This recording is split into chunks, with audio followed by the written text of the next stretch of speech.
second mimer in the Dvar Malchus for this week is a continuation, a hemshech of the mimer of legani. We had one mimer hemshech of legani in last week's Dvar Malchus called Arba Rosh Hashanim Heim, and this is a second mimer, a second hemshech to the Rebbe's legani mimer of Tavshin Mem Hey.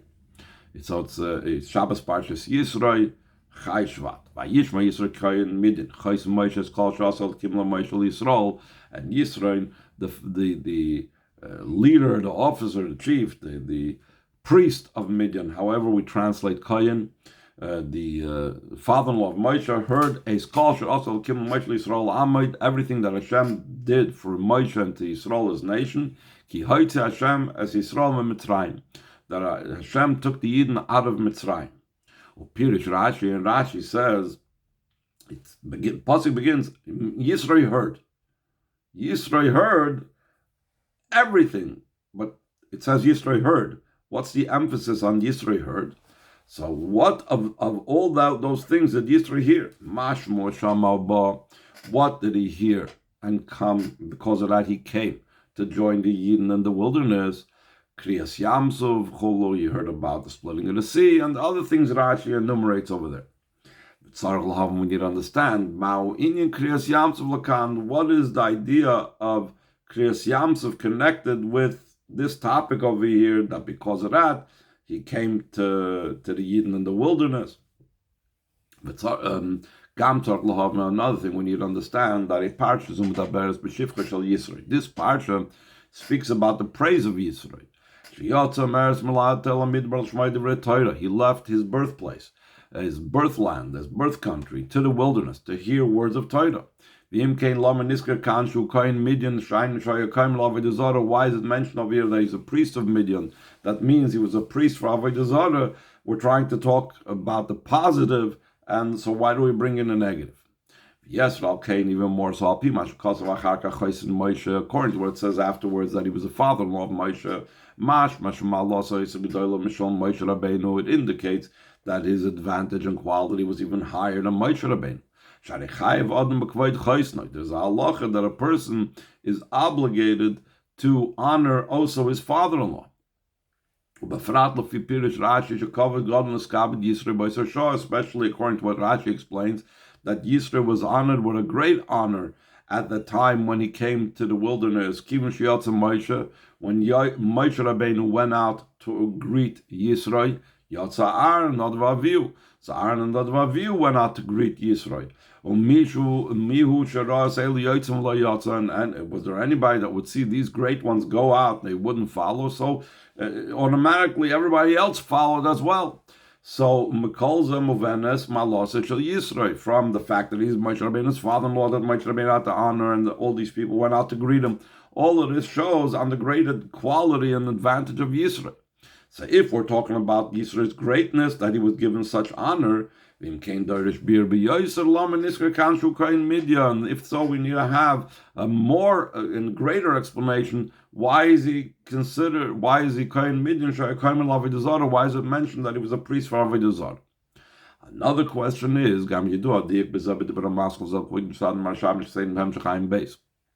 it's known another examination analysis in the Maimer, also titled by the same title, Vayishma Yisroi, from the Rebbe Rashav of the Hemshech Tafrishayim Beis.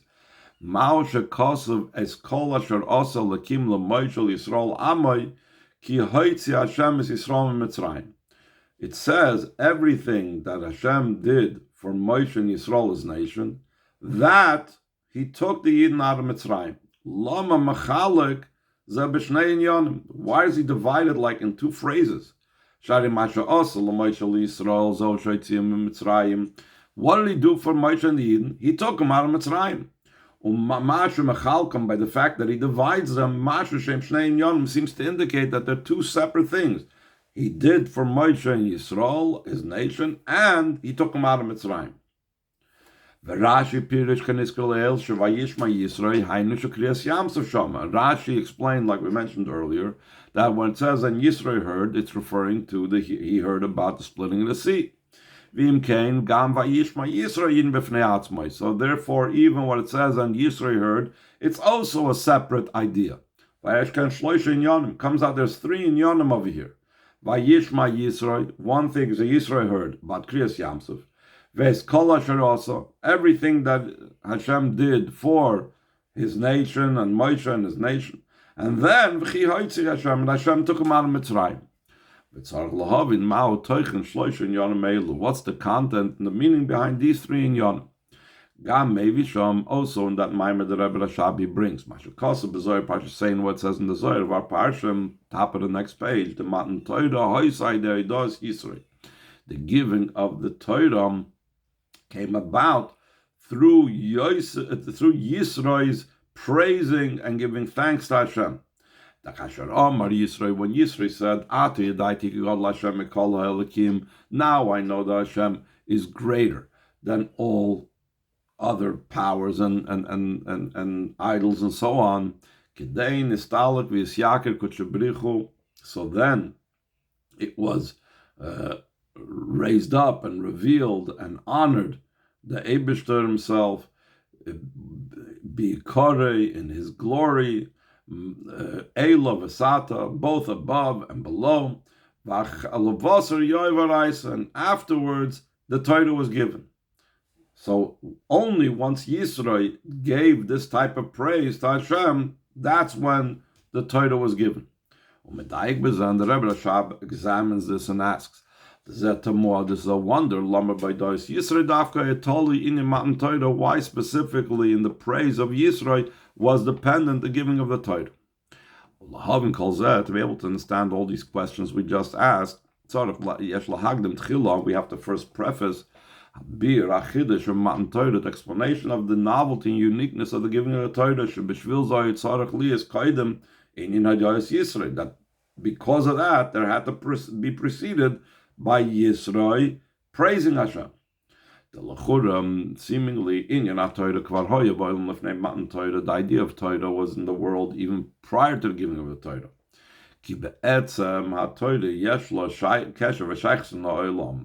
In essence, the Torah already has a connection, association with the world. Like Chazal state, the Torah preceded the world by 2,000 years.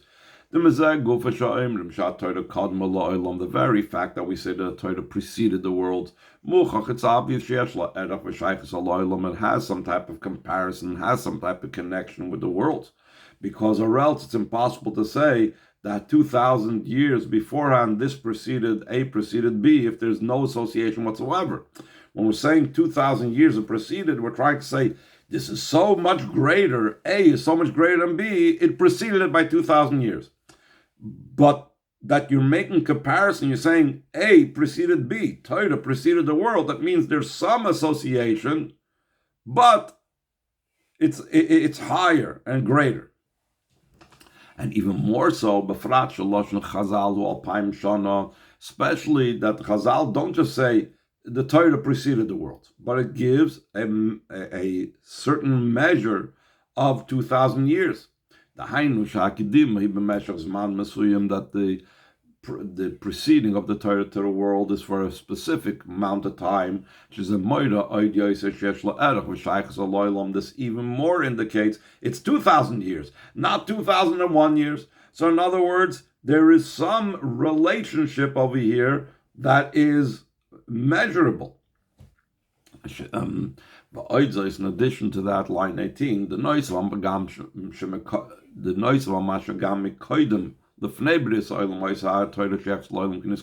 addition to the fact that even prior to the world, prior to the creation of the world, the Torah had some type of connection to the world, like we said, the 2,000 years idea. In addition to this, even afterwards, once the world was created, there was already Torah study in actuality, even before the giving of the Torah. Okay, this is a period that Rabbi Lezer, Torah side the Iber, already studied Torah. It's brought down period that Rabbi Lezer specifically, the secret behind the adding of a month to the year and so on. Who Masar in Zaladar Shalacharov and Adam Rishon transmitted this to the generations following. And more specifically, there was the idea of Torah study by the Jewish people. Kedis, the Gemara brought down the Gemara. Nice, if I'll have more in Pirkei Rabbi Sham in addition to what's explained over there in Pirkei Rabbi Lezer. Avram Zaken Yeshiv Yeshiva. Avram was an elder, a sage, and sat in yeshiva and studied. Yitzchak Zaken Yeshiv Yeshiva Chulu. And Yitzchak was an elder, a sage, and sat in yeshiva. Yaakov Zaken Yeshiv Yeshiva. My parsha yeshiva mabsein afil b'Mitzrayim. Never did the yeshiva, that a place of learning, cease from our forefathers, even when they were Mitzrayim. In a similar vein, there was Torah study by Amram Sharing Yitztave.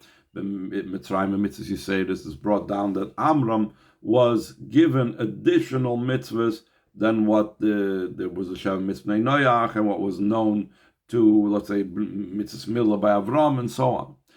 In the Limrat Torah, Eitzel Moshe Rabbeinu, top of page Tazayin, so too there was the Torah study of Moshe Rabbeinu.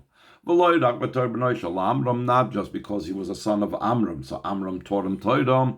Also, as a leader amongst Yidden, he also studied Torah.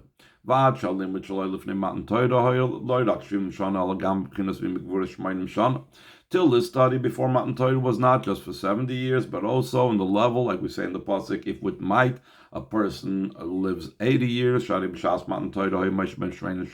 Rabbeinu was 80 years old by Matan Torah, so he had 80 years of learning Torah before he actually received the Torah on Har Sinai. If so, with man's explanation, what is the novelty by Matan Torah? That before we could receive the Torah, which we already had all these years, and that existed already prior to the worlds, but the giving of the Torah, that was so unusual an event, needed the special preparation of Yisro's praise.